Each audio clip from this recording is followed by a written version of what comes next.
नमस्कार, आप देख रहे हैं प्राइम टीवी और मैं हूं आपके साथ अनन्या मिश्रा। दिल्ली के चुनाव में मिली करारी हार के बाद अरविंद केजरीवाल ने एक बार फिर पार्टी को नए सिरे से खड़ा करना शुरू कर दिया है।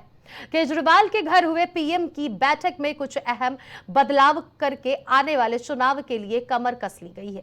देखिए ये रिपोर्ट। क्या सियासत के रंगमंच में सबसे बड़ा मुकाम हासिल करने वाला एक राजनेता का सूर्य अस्त हो जाएगा या फिर वो सियासत का योद्धा बनकर वापसी करेगा?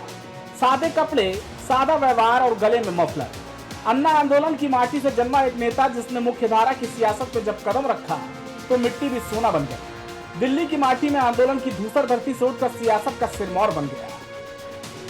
हम बात कर रहे हैं शुरू में आम सी दिखने वाली आम आदमी पार्टी की और उसके नेता अरविंद केजरीवाल की भ्रष्टाचार के खिलाफ सख्त छवि जो पार्टी की यूएसपी बनी। लेकिन अचानक ऐसा क्या हुआ जो केजरीवाल का डाउनफॉल शुरू हो गया? आखिर क्यों अरविंद केजरीवाल की छवि बिगड़ती चली गई? 10 साल तक जिसने दिल्ली चलाई, उसके बाद पंजाब में अपनी पैठ जमाई और वहां सरकार बनाई और कुछ ही दिनों में पार्टी को राष्ट्रीय स्तर का तमगा भी दिलाया।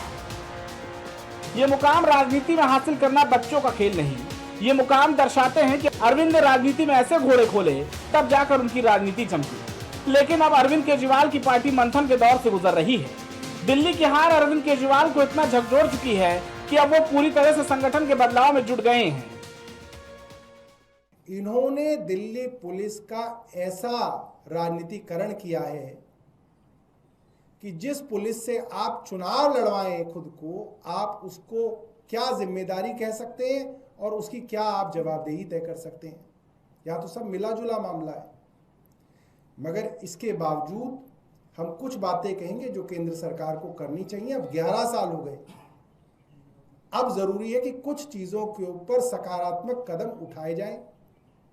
आप किसी भी थाने में चले जाइए, मैं तो अपनी कॉन्स्टिट्यूंसी के थानों में जाता हूं, जहां पे एसएचओ बैठते हैं उसी एसएचओ के बिल्कुल पीछे एक व्हाइट बोर्ड लगा होता है।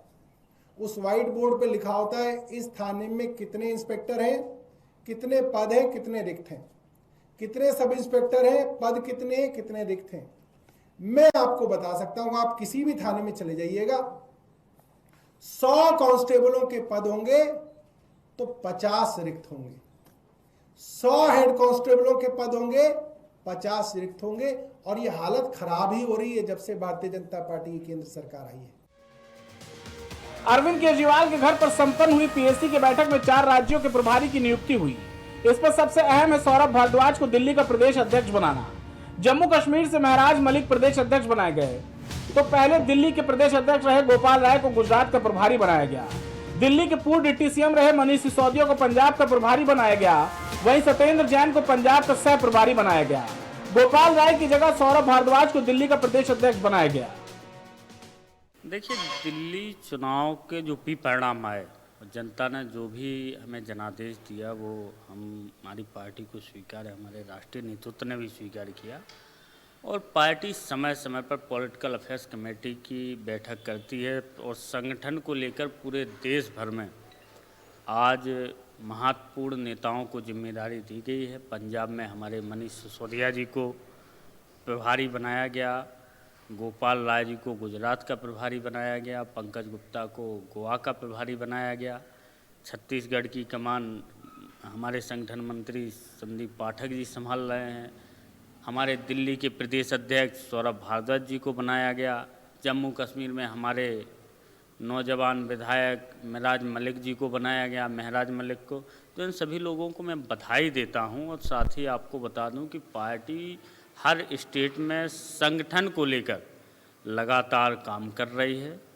और पूरे देश में अभी जिस भी स्टेट में अभी प्रभारी नवनियुक्त नहीं हुए हैं वहाँ बहुत जल्द पॉलिटिकल अफेयर्स कमेटी निर्णय लेकर लोग बनाएगी। आम आदमी पार्टी को दिल्ली में मिली करारी हार के बाद आम आदमी पार्टी ने बड़ा फैसला लिया है। आम आदमी पार्टी ने संगठन में बड़े बदलाव किए हैं। यहाँ तक कि आपको बता दें, विधायक सौरभ भारद्वाज को पार्टी का अध्यक्ष बनाया गया है दिल्ली का। वहीं साथ ही साथ अगर बात करें तो अरविंद केजरीवाल के पुराने सहयोगी मनीष सिसोदिया को पंजाब की जिम्मेदारी दी गई है। तो जाहिर सी बात है कि आम आदमी पार्टी अब अपने संगठन में बड़े बदलाव कर रही है और तमाम जो इसके बाद जो जिन प्रदेशों में चुनाव होना है उन प्रदेशों में भी बदलाव कर रही है, संगठन में बदलाव कर रही है। तो जाहिर सी बात है इस आम आदमी पार्टी के संगठन के बदलाव से बीजेपी और कांग्रेस को आम आदमी पार्टी आने वाले समय में चुनौती देते हुए दिखाई पड़ेगी। केंद्र शासित प्रदेश दिल्ली में बीते महीने 5 फरवरी 2025 को विधानसभा चुनाव का आयोजन हुआ था। 70 सीटों के लिए हुए विधानसभा चुनाव में भाजपा को 48 सीटों पर जीत हासिल हुई। वहीं आम आदमी पार्टी को 22 सीटों पर जीत मिली। दिल्ली विधानसभा चुनाव में भारतीय जनता पार्टी को 45.56% वोट हासिल हुए। वहीं भाजपा की सहयोगी जदयू को 1.06 और लोजपा को 0.53% वोट मिले। आपने चुनाव में 43.57% वोट हासिल किए। इसके साथ ही करीब 27 साल के बाद दिल्ली में भारतीय जनता पार्टी ने सरकार बनाई और करीब 10 साल से दिल्ली के सत्ता पर काबिज आम आदमी पार्टी की विदाई हुई।